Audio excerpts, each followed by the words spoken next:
अमरावती जिल्ह्यामध्ये वाढत असलेल्या कोरोनाचा प्रादुर्भाव रोखण्यासाठी चांदूर रेल्वे शहरामध्ये नगर परिषदेच्या सफाई कर्मचाऱ्यांसह ग्रामीण भागातील असे एकूण 5 पॉझिटिव्ह रुग्ण मिळाल्यामुळे शहरातील नागरिक भीतीने धास्तावले आहे। त्यामुळे जिल्हाधिकारी यांनी लागू केलेल्या जनता कर्फ्यूला 100% प्रतिसाद देऊन नागरिकांनी घरातच राहणे पसंत केले आहे। त्यामुळे 100% जनता कर्फ्यू यशस्वी झाला। वाढत असलेल्या कोरोनाचा संसर्ग अमरावती जिल्ह्यामध्ये 820च्या पुढे गेलेली रुग्णसंख्या तसेच चांदूर रेल्वे शहरामध्ये कोरोनाचा एकही रुग्ण सापडला नव्हता, परंतु पीडीएमसी येथे दाखल झालेला भिलटेक येथील रुग्ण पॉझिटिव्ह निघाला। भिलटेक लालखेड येथील प्रत्येकी एक महिला, त्यामुळे चांदूर रेल्वे तालुक्यामध्ये भीतीचे वातावरण निर्माण झाले आहे। त्यातच चांदूर रेल्वे नगर परिषदेचा सफाई कर्मचारी सुद्धा पॉझिटिव्ह निघाल्यानंतर तालुक्यातील प्रशासन ऍक्टिव्ह झाले आहे। जिल्हाधिकारी शैलेश नवाल यांनी शुक्रवारी सायंकाळपासून पूर्ण जिल्ह्यामध्ये जनता कर्फ्यू लागू करण्याचे आदेश दिले आहे। या आदेशाला नागरिकांनी 100% प्रतिसाद देऊन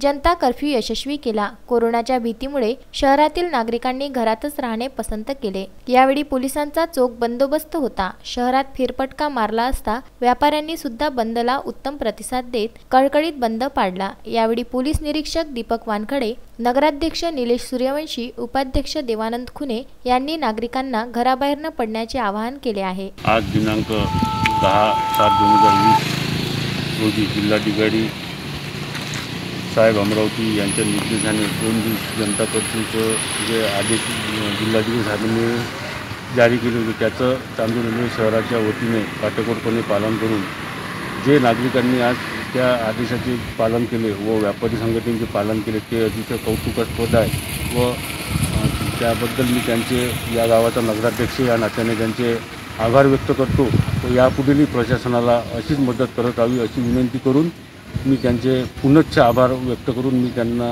2 मिनिटं थांबतो। Bandu Athawale, Vidarbha news, Chandur railway.